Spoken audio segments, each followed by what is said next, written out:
Brazil में एक beauty contest हो रही थी।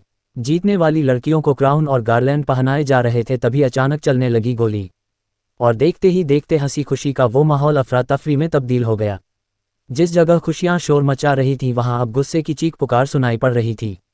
चाहे कोई भी खेल हो या कोई प्रतियोगिता, हार जीत तो लगी ही रहती है, मगर इससे किसी की जिंदगी खत्म नहीं हो जाती, क्योंकि जीत हार तो सिक्के के दो पहलू हैं और जीवन का अहम हिस्सा।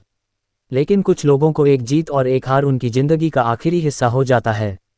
कहा तो यही जाता है कि जीत के जश्न में और हार के गम में खुद को काबू में रखना चाहिए, लेकिन कुछ लोग ऐसा नहीं कर पाते हैं, तब होता है गुनाह। ऐसा ही कुछ हुआ ब्राजील के अल्मेरा में। एक शख्स इस बात को बर्दाश्त नहीं कर पाया कि उसकी बेटी ब्यूटी कॉन्टेस्ट में हार गई।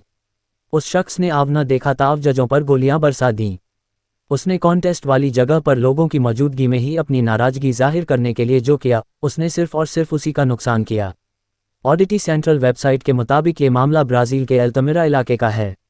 वहां पर ब्यूटी पेजेंट का कॉन्टेस्ट चल रहा था।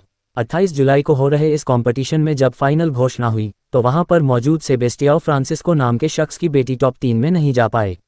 ये घोषणा सुनने के बाद ही पिता ने अपना असंतोष जाहिर करना शुरू कर दिया और जजों के फैसले पर सवाल उठाया। असल में सेबेस्टियाओ की बेटी ब्यूटी कॉन्टेस्ट में चौथे नंबर पर आए। ये बात लड़की तो बर्दाश्त कर ले गई, लेकिन उसके पिता को अपनी बेटी की हार गवारा नहीं हुई। उसने फौरन मंच पर पहुंचकर वहां मौजूद जजों और सिलेक्शन की तौर तरीकों पर सवाल उठाने शुरू कर दिए। देखते ही देखते वहां बात इस कदर बढ़ गई कि उस ब्यूटी क्वीन के पिता ने बंदूक तान दी। जहां प्रतियोगिता चल रही थी वहां अच्छी संख्या में सिक्योरिटी गार्ड्स मौजूद थे।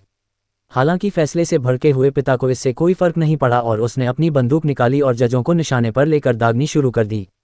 जाहिर है दोनों तरफ से तनी बंदूकों के बीच में अचानक एक बंदूक चल पड़ी। वो बंदूक प्राइवेट सिक्योरिटी गार्ड की थी।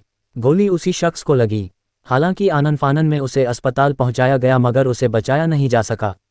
पुलिस की तरफ से सामने आए बयान के मुताबिक अब इस मामले की गहराई से जांच की जा रही है और पता लगाया जा रहा है कि ये सब कुछ किन हालात में हुआ और क्या वो हालात टाले जा सकते थे।